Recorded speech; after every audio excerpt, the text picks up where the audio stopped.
Hello friends, O level के lecture series में मैं आप सबका फिर से बहुत बहुत स्वागत करती हूँ। आप सभी जानते हैं हम ओ लेवल के सेकंड बुक को पढ़ रहे हैं, यानी M2R5 को पढ़ रहे हैं, जिसमें हम चैप्टर 1 को रीड कर रहे हैं, यानी चैप्टर 1 को पढ़ रहे हैं। फर्स्ट पार्ट पब्लिश हो चुका है, उसको आप देख लीजिएगा। आज हम सेकंड पार्ट पढ़ते हैं, जो है आपका हिस्ट्री ऑफ इंटरनेट। ये हिस्ट्री ऑफ इंटरनेट जो है, इसके क्वेश्चंस आपको ओ लेवल की परीक्षा में मिलते हैं। तो जो चुनिंदा क्वेश्चंस हैं, जो क्वेश्चंस मिलते हैं, उनकी थ्योरी और क्वेश्चंस मैं आपके लिए यहाँ पर लेकर आई हूँ। साथ ही साथ में यदि आप किसी गवर्नमेंट एग्जाम की तैयारी कर रहे हैं, कंपटीशन एग्जाम में बैठते हैं, तब भी आपके लिए ये लेक्चर इक्वली इम्पॉर्टेंट है। ओके, तो ध्यान से देखिएगा इस लेक्चर को। देखिए, इंटरनेट की शुरुआत कहाँ से मानी जाती है? इंटरनेट की जो शुरुआत है वो एक छोटे से नेटवर्क से मानी जाती है, और इस नेटवर्क का नाम था अर्पानेट। ठीक है, अभी अर्पानेट किसने बनाया था? तो अर्पानेट बनाया था अमेरिका ने। ठीक है, देखिए इसका इतिहास क्या है। एक्चुअली में टाइम था द्वितीय विश्व युद्ध का, यानी सेकेंड वर्ल्ड वार चल रहा था। जब सेकेंड वर्ल्ड वार चल रहा था तो देश जो है वो सारे देश चाहते थे कि हम स्ट्रांग बन जाए, हम पावरफुल बन जाए। तो पावरफुल बनने के लिए क्या क्या चाहिए? खैर, सैनिक अच्छे चाहिए, ताकत चाहिए, अपनी जगह बात सही है, हमें औजार चाहिए, अपनी जगह सही है, लेकिन इम्पोर्टेंस सबसे ज़्यादा रखती है टेक्नोलॉजी। जिस देश की टेक्नोलॉजी इतनी हाई होगी वो देश उतना और भी ज़्यादा पावरफुल हो जाएगा। तो देशों में होड़ चल रही थी कि भाई कौन की टेक्नोलॉजी जल्दी डेवलप होगी, किसकी जल्दी अच्छे से टेक्नोलॉजी डेवलप होगी। तो उसी होड़ में अमेरिका ने सबसे पहले एक छोटा सा नेटवर्क बनाया, जिसमें उसने क्या किया, कुछ कंप्यूटर्स को आपस में जोड़ दिया। अब ये कंप्यूटर क्यों जोड़े थे? तो देखो, आवश्यकता जो है वो आविष्कार की जननी होती है। ठीक है, तो सेकेंड वर्ल्ड वॉर का टाइम था, टेक्नोलॉजी डेवलप जो हुई वो इस कारण डेवलप हुई नेटवर्क की, कि अमेरिका की सरकार ने सोचा कि हमारी जो डिफेंस है, यानी हमारी जो आर्मी है, वो दूर रहकर भी एक दूसरे से बातचीत कर सके, और वो बातचीत इस तरीके से कर सके कि थर्ड पर्सन उसको ना सुन सके, यानी थर्ड पर्सन का उसमें इन्वॉल्वमेंट ना हो। जैसे हम आज के टाइम में भी करते हैं ना, किसी को ईमेल भेजते हैं, तो किसी को ईमेल भेजते हैं तो ईमेल मुझे पता होती है क्योंकि मैंने भेजी है, अगले को पता होती है क्योंकि अगले ने उसको रिसीव किया है। थर्ड पर्सन का यहाँ पे कोई काम नहीं है। इसी प्रकार 1970 के समय भी अमेरिका गवर्नमेंट ने सोचा कि अपने डिफेंस के लिए एक ऐसा आर्किटेक्चर तैयार करके दें जिसमें हमारे जो सैनिक है वो आपस में एक दूसरे से दूर रहकर भी कम्युनिकेट कर सके, और ये जो कम्युनिकेशन है वो कैसा हो, प्राइवेट हो। इसी थिंकिंग के आधार पे अमेरिका में उस समय एक छोटा सा नेटवर्क बना था, और इस नेटवर्क का नाम था अर्पानेट। अर्पानेट का पूरा नाम जान लीजिए। अर्पानेट का पूरा नाम था advanced research projects agency network. Okay, तो अर्पानेट का पूरा नाम था advanced research projects agency network. ये नेटवर्क सेकेंड वर्ल्ड वार के दौरान बना था। तो ये नेटवर्क जो है 1970s में बनाया गया था, और ये नेटवर्क जो है वो अमेरिका के डिफेंस डिपार्टमेंट के लिए बनाया गया था, ताकि उनके सैनिक आपस में एक दूसरे के साथ कुछ नियमों के साथ, यानी रूल्स एंड रेगुलेशन को फॉलो करते हुए एक दूसरे से कम्युनिकेट करें। नियम इसलिए लगा दिए गए कि ताकि तीसरा पर्सन इनकी बातों को ना सुन पाए, ना इनकी बातों के बीच में आ पाए। अब बात वही आती है जो हमने प्रीवियस वीडियो लेक्चर में पढ़ा था, कि भाई जब भी कोई कंप्यूटर्स आपस में कनेक्ट होते हैं तो कंप्यूटर या कोई भी कंप्यूटिंग डिवाइस जो है वो किसी ना किसी नियम का पालन करती है। जैसे हमने प्रीवियस वीडियो में भी देखा था, एक एग्जांपल ब्लूटूथ का है ना। जैसे दो मोबाइल हैं, उनमें ब्लूटूथ का कनेक्शन करना है, यानी दो मोबाइल हैं जो एक दूसरे से डेटा को एक्सचेंज करना चाहते हैं, तो भाई एक नियम है ना कि दोनों डिवाइस में ब्लूटूथ ऑन होना चाहिए। फिर दोनों डिवाइसेस सर्च करेंगे एक दूसरे के नाम सर्च करने के बाद वो ओके करेंगी, पेयर बनाएंगे, देन डेटा को ट्रांसफर करेंगे। तो ये नियमों का समूह है। तो ये नियमों के समूह को हम क्या बोलते हैं? प्रोटोकॉल बोलते हैं, जो कि प्रीवियस वीडियो में भी हमने पढ़ा था। तो देखिए, जब भी जब भी डिवाइसेस आपस में कनेक्ट होती हैं तो किसी न किसी नियम का पालन करती है। तो इस नियम को हम बोलते हैं TCP/IP। देखिए, TCP/IP अपने आप में एक इम्पॉर्टेंट टॉपिक है। TCP/IP आप जैसे से आगे बढ़ते जाएंगे 2-3 लेक्चर, और TCP/IP आपके लिए एकदम क्लियर होता जाएगा। अभी मैं आपको इनिशियल लेवल पे क्लियर नहीं करवा रही हूँ क्योंकि आपको एकदम समझ में नहीं आएगी, इसलिए मैं धीरे धीरे आपके सारे कंसेप्ट क्लियर करती चली जाऊँगी। ठीक है, बस आप पेन कॉपी लेकर बैठिए और पेन से लिखते जाइए, नोट्स बनाते जाइए अपने। ओके, तो यहाँ पे ध्यान रखिएगा, एक क्वेश्चन पूछा जाता है कि अर्पानेट को किस प्रोटोकॉल के तहत कनेक्ट किया गया था। तो अर्पानेट को TCP/IP प्रोटोकॉल के तहत आप तहत कनेक्ट किया गया था, यानी जो ARPANET का जो नेटवर्क है उसमें TCP/IP कार्य करता था। अब आगे चल के क्या हुआ, देखो जैसे ARPANET की कहानी सक्सेस हो गई तो क्या हुआ, सीधी सी बात है भैया, कोई प्रोजेक्ट सक्सेसफुल हो जाता है, कोई चीज़ अच्छी बन जाती है मार्केट में, तो अन्य कंपनियां भी ट्राई करती हैं कि हम भी ऐसा अच्छा प्रोजेक्ट बनाएं।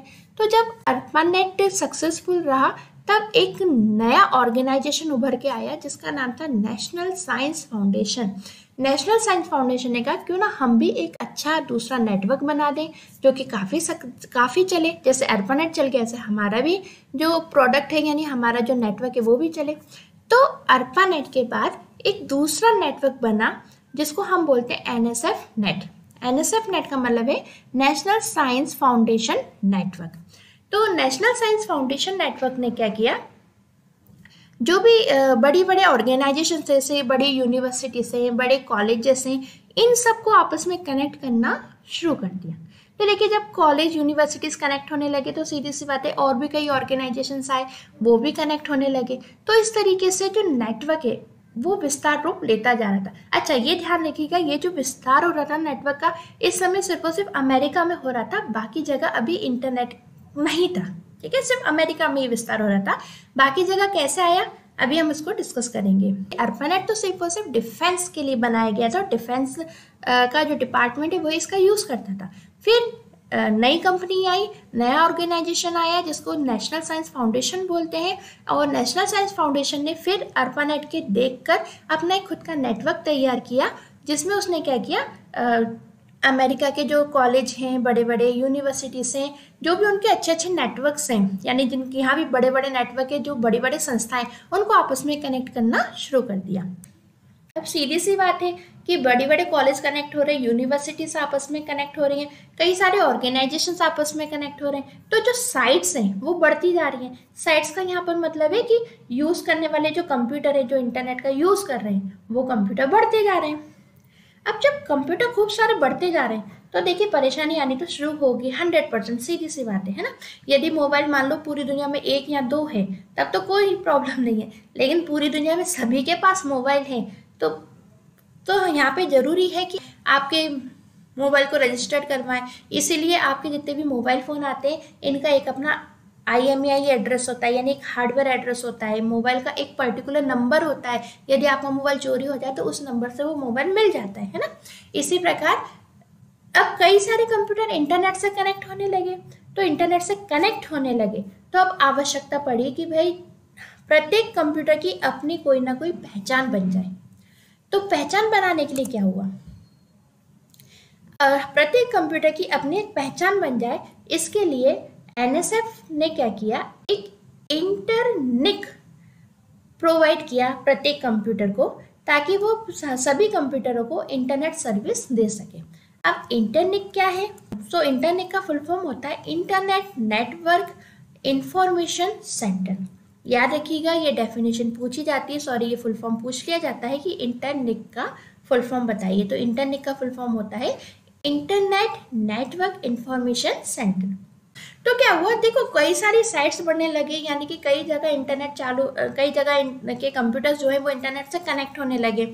तो कई सारे कंप्यूटर कनेक्ट होने लगे तो NSF ने क्या किया, एक इंफॉर्मेशन सेंटर बनाया, और उस इंफॉर्मेशन सेंटर का नाम था इंटरनेट नेटवर्क इंफॉर्मेशन सेंटर। ये एक ऐसा सेंटर था जिसमें ऐसा कंप्यूटर जो कि इंटरनेट से कनेक्ट होना चाहता है, उस कंप्यूटर को एक डोमेन नेम प्रोवाइड करता था, यानी उसके नाम को रजिस्टर्ड करता था। जैसे कि हम कोई गाड़ी खरीदते हैं ना, तो जब हम गाड़ी खरीदते हैं तो क्या होता है, हमको एक नंबर मिलता है अपनी गाड़ी का पर्टिकुलर, ठीक है, और उस नाम से हमारी गाड़ी रजिस्टर्ड हो जाती है। इसी प्रकार उस टाइम पे भी जो हम कंप्यूटर खरीदते थे, यानी हम तो नहीं खरीदते थे, वो लोग जब कंप्यूटर खरीदते थे अमेरिका वाले, तो उनके जो डोमेन है, यानी डोमेन का मतलब होता है यहाँ पे कंप्यूटर, तो उनके जो कंप्यूटर हैं जो इंटरनेट से कनेक्ट होना चाहते हैं, उन कंप्यूटरों के नाम जो है वो रजिस्टर्ड किए जाते थे इस इंफॉर्मेशन सेंटर में, ठीक है। तो नाम तो नाम रजिस्टर से क्या हो जाता था, नाम सीधी सी बात है, यदि वो कंप्यूटर से इंटरनेट चलेगा तो आपको पता रहेगा कि इस कंप्यूटर से डेटा आ रहा है, इस कंप्यूटर से डेटा जा रहा है। तो उस समय एनएसएफ फाउंडेशन था, उसने जो नेटवर्क चलाया था उसके कारण नंबर ऑफ साइट्स काफ़ी बढ़ गए, यानी काफ़ी कंप्यूटर आने लगे। तो उसके कारण एनएसएफ ने एक इंटरनेट सेंटर को ओपन किया, जिसके जरिए वो सभी को, यानी कि जो भी कंप्यूटर्स हैं उन सभी को इंटरनेट सर्विसेज प्रदान करने लगा। तो इंटरनेट सर्विस प्रदान करने के लिए उसने क्या किया, उस जितने भी कंप्यूटर्स थे उन सभी कंप्यूटर्स को एक नाम से, एक नेम से रजिस्टर्ड कर लेता था। ठीक है, तो अब ये बात तो थी इंटरनेट जो कि हमारा चल रहा था अभी अमेरिका में। अभी ये कहानी पूरी अमेरिका की है, और जगह में इंटरनेट नहीं आया है। ठीक है, तो देखिए अमेरिका में तो बड़ी आराम से इंटरनेट चल रहा था, यानी कि पहले अर्पानेट आया, अर्पानेट के बाद फिर एनएसएफ नेट आया। एनएसएफ नेट ने जो है काफ़ी बड़े बड़े ऑर्गेनाइजेशंस और इनको आपस में कनेक्ट कर लिया। अमेरिका में तो इंफॉर्मेशन का आदान प्रदान हो रहा था, कोई दिक्कत नहीं है, लेकिन बाकी जगह और देशों में ये सुविधा नहीं हो रही थी, ये सुविधा नहीं मिल पा रही थी। ठीक है, अब टेक्नोलॉजी तो बहुत अच्छी थी क्योंकि इन्फॉर्मेशन का आदान प्रदान हो रहा था, तो जाहिर सी बात है सभी देशों का मन हुआ कि हमें भी ये टेक्नोलॉजी मिले। ठीक है, तो हुआ क्या था, बेसिकली सभी देशों ने अमेरिका वालों से डिमांड करी थी कि हमें भी इंटरनेट की आप सुविधा प्रदान कीजिए। क्यों की थी ये डिमांड, तो देखिए एक सच्ची घटना बता रही हूँ मैं आपको कि क्या हुआ था।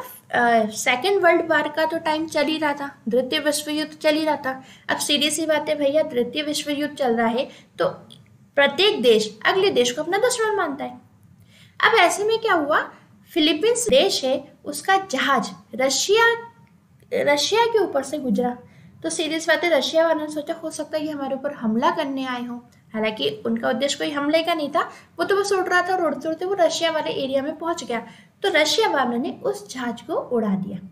उसमें 300 के करीब सवारी बैठी थी जो कि खत्म हो गई थी। तो इस कारण, इस हानि के कारण सभी देशों ने भी डिमांड करी कि आप जब इंटरनेट चलाते हैं, सूचना का आदान प्रदान कर देते हैं आप अमेरिका वाले, तो क्यों ना ये सुविधा हमको भी दें, ताकि हम भी अपनी सूचनाओं को आदान प्रदान कर सके और इस तरीके की घटनाएं ना हो जो कि अभी रशिया फिलीपींस के बीच में हुई है। तो उस समय फिर अमेरिका ने क्या किया था, समुद्र के द्वारा इंटरनेट की लिंक दी थी। ठीक है, यानी इसका मतलब ये है कि भाई सभी देश आपस में, पूरी दुनिया आपस में ऐसे कनेक्ट है कि सभी देशों के जो इंटरनेट के कनेक्शन से जो वायर हैं वो समुद्र के अंदर से बिछे हुए हैं, समुद्र के अंदर वायर गए हुए हैं, और इन वायरों के द्वारा ही क्या होता है, डेटा का आवागमन होता है। तो हम कहते हैं ना इंटरनेट पूरी दुनिया में फैला हुआ है, तो कैसे फैला हुआ है, कोई तो कनेक्टिविटी होगी, कोई तो लिंक होगी। तो बिल्कुल है, और ये लिंक समुद्र के अंदर से गई हुई है, यानी समुद्र के अंदर तार बिछे हुए हैं और इन तारों के कारण ही डेटा का आदान प्रदान होता है। यहाँ पे एक क्वेश्चन और बनता है जो कि आप लिख लीजिए अपने रजिस्टर में, कि जो इंटरनेट है वो किस वायर के द्वारा पूरे विश्व में फैला हुआ है। तो इंटरनेट जो है पूरे विश्व में फाइबर ऑप्टिक केबल के द्वारा बिछा हुआ है। ये क्वेश्चन है, इंपॉर्टेंट है, इसको लिख लीजिए। फाइबर ऑप्टिक केबल्स के द्वारा ही पूरे जगह जो इंटरनेट है उसको पूरे विश्व में फैलाया गया है, फाइबर ऑप्टिक तार के जरिए ही। ठीक है, फाइबर ऑप्टिक तार ऐसे तार होते हैं इसमें कि डेटा बहुत ही फास्ट कम्युनिकेट होता है। ठीक है, साथ ही साथ में जो फाइबर ऑप्टिक्स के वायर है ये इलेक्ट्रिसिटी के ऊपर नहीं काम करते, यानी इसमें करंट का डर नहीं होता, क्योंकि सीधी सी बात है, देखो समुद्र में तार फैले हुए हैं, अब हो सकता है तारों में से करंट निकल जाए, करंट यदि निकला तो पानी में तो फैल जाएगा, और पानी में फैला तो भाई जल के जो जीव जंतु है वो तो सबसे पहले खत्म हो जाएंगे। तो इस कारण समुद्र में से फाइबर ऑप्टिक्स वायर को निकाला गया है, और फाइबर ऑप्टिक्स वायर के द्वारा ही सबको इंटरनेट की सुविधा प्रदान की गई है, ताकि जीव जंतुओं को क्षति भी ना हो और डेटा हमारा फास्ट कम्युनिकेट हो जाए। एक पॉइंट और अपनी कॉपी में लिखिए, फाइबर ऑप्टिक केबल में जो डेटा का कम्युनिकेशन होता है वो लाइट की स्पीड से होता है। जैसे आप लाइट जलाते हो, बल्ब जलाते हो, ट्यूबलाइट जलाते हो, तो एकदम से रोशनी पूरे कमरे में फैल जाती है ना, टाइम थोड़ी ना लेती कि थोड़ी थोड़ी आई, भाई पूरे कमरे में एक साथ एकदम से फैल जाती है। इसी तरीके से जो डेटा है वो एक साथ फटाफट ट्रांसफर हो जाता है फाइबर ऑप्टिक केबल के जरिए। तो अब हम देखते हैं यहाँ पे कि भाई इंटरनेट जो है वो अमेरिका में तो चल रहा था, लेकिन अन्य देशों में कैसे आया। तो अन्य देशों की तो हम क्यों बात करें, ना तो हमारे लिए इम्पोर्टेंट है ना हमारे सिलेबस में आती है। तो अब हम बात करते हैं यहाँ पे इंडिया की, कि अमेरिका में जब इंटरनेट चल रहा था तो उसके जरिए हम इंडिया वालों ने इस इंटरनेट को कैसे लिया। तो देखिए, सबसे पहली कंपनी जो थी इंटरनेट चलाने वाली, उसका नाम था VSNL यानी विदेश संचार निगम लिमिटेड। इसको आप लिख लीजिए, फुल फॉर्म पूछी जाती है VSNL की, कि VSNL की फुल फॉर्म बताइए। तो VSNL की फुल फॉर्म होती है विदेश संचार निगम लिमिटेड। ठीक है, पहले VSNL कंपनी है जिसने कि इंटरनेट की सुविधा को लॉन्च किया और लोगों को पहुंचा दिया। ठीक है, देखिए इंटरनेट होने को तो एकदम फ्री है, अमेरिका वालों ने हमसे पैसे नहीं लिए या फिर किसी अन्य देश से भी पैसे नहीं लेता। बाकी क्योंकि ये क्या है, ये तो एक कनेक्शन है ना, एक तार बिछाया गया है, पूरी दुनिया में बिछाया गया है। इसका कोई ऑनर नहीं है, इसका कोई ऑनर नहीं है इंटरनेट का। लेकिन क्या है कि जैसे वायर हैं वो समुद्र में बिछे हुए हैं, तो अब आप सीधे वायर से तो कनेक्ट हो नहीं जाओगे ना अपने घर में बैठे बैठे। तो सीधी सी बात है, आपको किसी ना किसी कंपनी की जरूरत पड़ेगी, क्योंकि कंपनी आपको सुविधा देगी। तो क्या है कि वायर तो बिछे हुए हैं समुद्र में, लेकिन अलग अलग कंपनी वाले क्या करते हैं, उस वायर के द्वारा अपना एक पूरा सेटअप बिछाते हैं। भाई एयरटेल कंपनी है तो अपने टावर भी लगाएगी, अपने वायर भी बिछाएगी, अपनी सब तो लाइनें बिछाएगी। वोडाफोन कंपनी है वो भी अपनी लाइनें बिछाएगी। जियो कंपनी है वो भी अपना सेटअप बनाएगी। तो कंपनी का भी तो पैसा खर्च हो रहा है, उसकी भी तो एम्प्लॉय लगे हुए हैं, एक स्ट्रक्चर तैयार कर रही है, एक सुविधा तैयार कर रही है, और वो इंटरनेट की सुविधा आपको दे रही है। तो सीधी सी बात है, वो कंपनी पैसा तो आपसे लेगी। तो वो पैसा इसलिए हमारा लगता है कंपनियों के पास। ठीक है, तो कंपनी वाले जो हैं वो क्या करते हैं, जो फाइबर ऑप्टिक्स केबल हमारे समुद्र में आई है वहां से कनेक्शंस बिछाते हैं, अपना एक पूरा खुद का सेटअप बनाते हैं और उस सेटअप से वो आपको सुविधा प्रदान करते हैं। ठीक है, तो सबसे पहली कंपनी जो उभर के आई हमारे इंडिया में, उसका नाम था VSNL, जो कि अगस्त 1995 में उभर के आई थी। और इस VSNL कंपनी ने ही इंटरनेट की सुविधा चालू की थी इंडिया में। तो अब BSNL के बाद तो खैर जाहिर सी बात है, कई सारी कंपनी आ गई। तो अब जो हम इंटरनेट यूज करते हैं वो किसी ना किसी कंपनी के जरिए यूज करते हैं ना। जैसे कि मेरे मोबाइल में मान लीजिए एयरटेल की सिम है, तो मैं एयरटेल कंपनी के जरिए इंटरनेट अपने मोबाइल पे चला रही हूँ, है ना। तो इसी तरीके से हम अलग अलग कंपनियों से जुड़ जाते हैं ताकि हम अपने डिवाइस से इंटरनेट को चला सकें। ओके, तो ये जो कंपनियां हैं ना, जो भी आपको इंटरनेट की सर्विस प्रदान करती हैं, इस प्रकार की कोई सी भी कंपनी हो, है ना, यानी ऐसी कोई भी कंपनी जो आपको इंटरनेट की सर्विस प्रदान कर रही है, वो कंपनी कहलाती है आपकी इंटरनेट सर्विस प्रोवाइडर, यानी शॉर्ट में देखा जाए तो ISP। रजिस्टर में लिख लीजिए, फुल फॉर्म पूछा जाता है, ISP का पूरा नाम बताइए। तो ISP का पूरा नाम यानी फुल फॉर्म होता है इंटरनेट सर्विस प्रोवाइडर। कई बार क्वेश्चन पूछा जाता है, बताइए इंटरनेट सर्विस प्रोवाइडर क्या है। तो इंटरनेट सर्विस प्रोवाइडर वे कंपनियां हैं जो हमको इंटरनेट कनेक्शन की सुविधा प्रदान करती हैं। फॉर एग्जाम्पल एयरटेल हो गया, BSNL हो गया, वोडाफोन हो गया, जियो हो गया। ओके, तो हम अपने कंप्यूटर को या अपने मोबाइल को इंटरनेट से कनेक्ट करने के लिए किसी ISP से कनेक्ट होते हैं, यानी इंटरनेट सर्विस प्रोवाइडर जो कंपनी है उससे कनेक्ट होते हैं, और उससे कनेक्ट होने के बाद ही हम इंटरनेट को अपने डिवाइस पर चला सकते हैं। तो यहाँ से जो पूछे जाने वाले क्वेश्चंस हमारे बनते हैं, वो सबसे पहला क्वेश्चन तो बनता है ARPANET का फुल फॉर्म। तो यहाँ पे ARPANET का फुल फॉर्म आप देख लीजिए, इसको कॉपी में नोट डाउन कर लीजिए क्योंकि परीक्षा में पूछा जाता है। दूसरा क्वेश्चन आपका यहाँ से बनता है कि ARPANET बताइए किस प्रोटोकॉल के आधार पे कनेक्ट होता है। तो वो प्रोटोकॉल हमारा है TCP। तीसरा क्वेश्चन पूछा जाता है NSFNet का फुल फॉर्म। तो आप ध्यान रखिएगा, नेशनल साइंस फाउंडेशन नेटवर्क।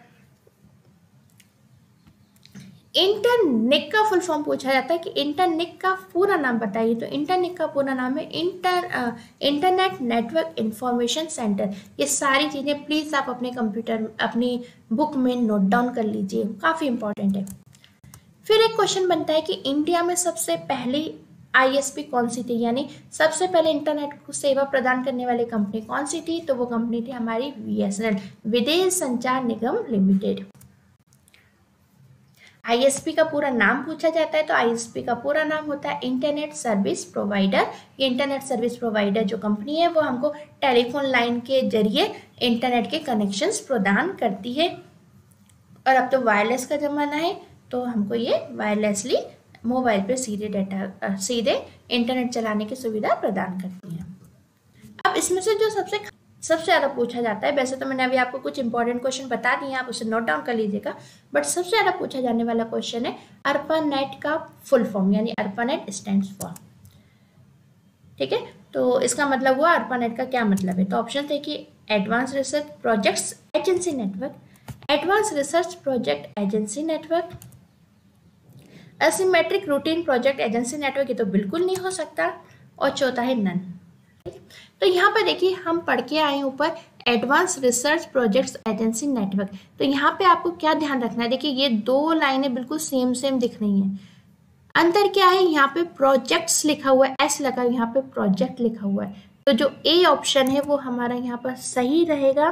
ठीक है, ध्यान रखिएगा एडवांस्ड रिसर्च प्रोजेक्ट से कई बच्चे गलती करके आते हैं, प्रोजेक्ट वाले पे टिक करके आते हैं, तो आपको ये गलती नहीं करनी है, आपको प्रोजेक्ट्स वाले पर ही टिक करना है, यानी advanced research projects agency network इसका सही आंसर रहेगा। ओके फ्रेंड्स, तो मिलते हैं नेक्स्ट वीडियो लेक्चर में। Bye bye. लेक्चर आपको कैसा लगा कमेंट बॉक्स में जरूर बताइएगा।